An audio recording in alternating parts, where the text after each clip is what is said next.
عورتیں ختنے کروا سکتی ہیں. تیسرا جو کنورٹ ہوتے ہیں ٹو اسلام، اب وہ ایک کسی بھی ایج میں ہو سکتے ہیں اور زیادہ تر بالغی ہیں، تو کیا ان کے بھی ختنے کروانے چاہیے؟ ہاں جی، صحیح بخاری میں آتا ہے کہ ابراہیم علیہ السلام نے 87 سال کی عمر میں اپنا ختنہ خود کیا تھا.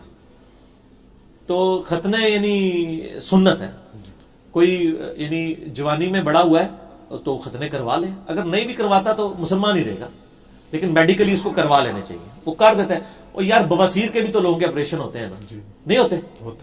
تو خطرہ بھی کروا لے، بڑی عمر کے بندے ہی کروا رہے ہوتے ہیں نا، اس میں کوئی والا مسئلہ تو نہیں. ڈاکٹر کے سامنے تو وہ ساری چیزیں ایکسپوز ہو جاتی ہیں، وہ کوئی اتنا ایشو نہیں ہے. باقی عورتوں کے ختنے کے حوالے سے جو اہل حدیث میں سے بعض لوگوں نے یہ ایک مسئلہ کھڑا ہوا ہے، خصوصاً انڈیا میں ایک مولانا جو ہے وہ عموماً اس قسم کے سیکس سے ریلیٹڈ کافی سارے کلپ چڑھاتے ہیں. انہوں نے عورتوں کے ختنے کے اوپر بھی ایک کلپ چڑھایا ہوا ہے. تو وہ روایت ہی جعلی ہے جی. ابو داؤد کی وہ روایت بہت کمزور ہے عورتوں کے ختنوں والی. تو عورتوں کے ختنے اسلام میں کوئی نہیں ہے جی. وہ روایت ہی جب کمزور ہے، امام ابو داؤد نے بھی اس پہ کمنٹس کیے ہیں. تو عورتوں کے ختنے کروائیں گے تو پھر بہت سارے اور مسائل بھی کھڑے ہو جائیں گے.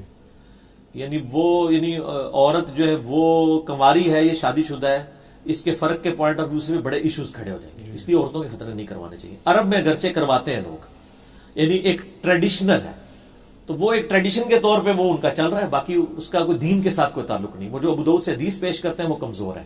اس لیے مسلمانوں میں عموماً یہ کنسیپٹ کوئی نہیں ہے. عرب میں چند ایک اپنا ان کا ایک ذاتی شغف ہے تو وہ چل رہا ہے.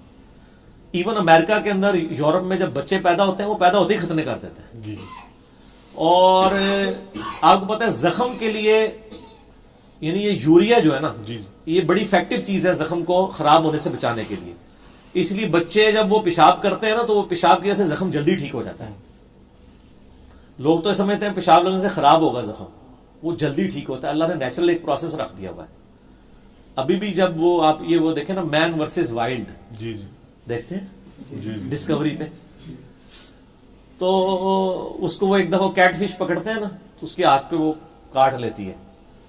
اب جنگلوں میں دوائی بھی نہیں ہے تو وہ پھر اپنے پیشاب اس کے اوپر لگاتا ہے کہ یہ اینٹی یعنی بیکٹیریل ہے یہ چیز، اور اس کو اینٹی سیپٹک ہے، خراب کرنے کے سے بچاتی ہے، جیسے کہ سرسوں کا تیل ہے. اور تو یہ پرانے لوگوں کو یہ باتیں پتہ ہیں.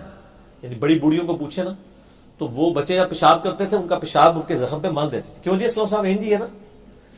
تو یہ پوری سائنٹیفک چیز ہے، اور یعنی آج تو سائنس تصدیق کر رہی ہے نا اس کی. تو وہ اس طریقے سے تو لیکن سر جنرل پرسیپشن جو ہے، آپ نے کہا ختنے کروانا سنت ہے، واجب یا فرض نہیں ہے اس میں.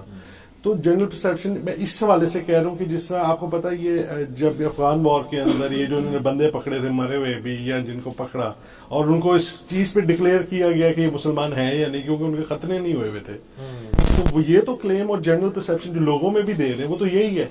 ظاہر مسلمان اس کو بہت اسٹرکٹلی فالو کر رہے ہیں نا جی. یقیناً میں نے اسی لیے کہا نا کہ کرنے چاہیے، لیکن اس کو کفر اسلام نہیں بنا لینا چاہیے کہ اگر کسی نے ختنے نہیں کرائے ہوئے تو اب کلمہ پڑھتے ہی ساتھ ہی ختنے کرانا ضروری ہے. یہاں پہ کئی بچے ایسے کمزور ہوتے ہیں کہ وہ ڈاکٹر کہتے ہیں 12 سال کی عمر تک آپ ویٹ کریں. کرتے ہیں نا کہ ان کے فوراً کروا لیتے ہیں. یعنی اس کو جتنا ہوا بنا لیا نا اتنا ہوا داڑھی کو بنایا ہوا انہوں نے مسلمان ہونے کے لیے. تو داڑھی کا کیا کہہ دیں گے؟ وہ کہیں گے ایک رکن ہے نا، اس سے کفر اسلام تو نہیں ہو جائے گا، خطروں سے بھی کفر اسلام تو نہیں ہو جائے گا. باقی کروانے چاہیے. وہ ظاہر ہے پکڑے گئے سر، خطروں والے بھی اگر پکڑے جائیں تو جو اتنے یعنی اسلام کے خلاف سازشیں کر رہے ہیں ان کو یہ نہیں پتا کہ ختنے کرا کے بھی کوئی مولوی چھوڑ دینا آپ کے اندر. یہ بھی تو مطلب ایک پاسبلٹی ہے نا. یہود و نصارہ کے جو ایجنٹ ہیں وہ تو یہود و نصارہ تو خود بھی ختنے کرواتے ہیں، وہ تو داڑھی بھی رکھوا لیتے ہیں.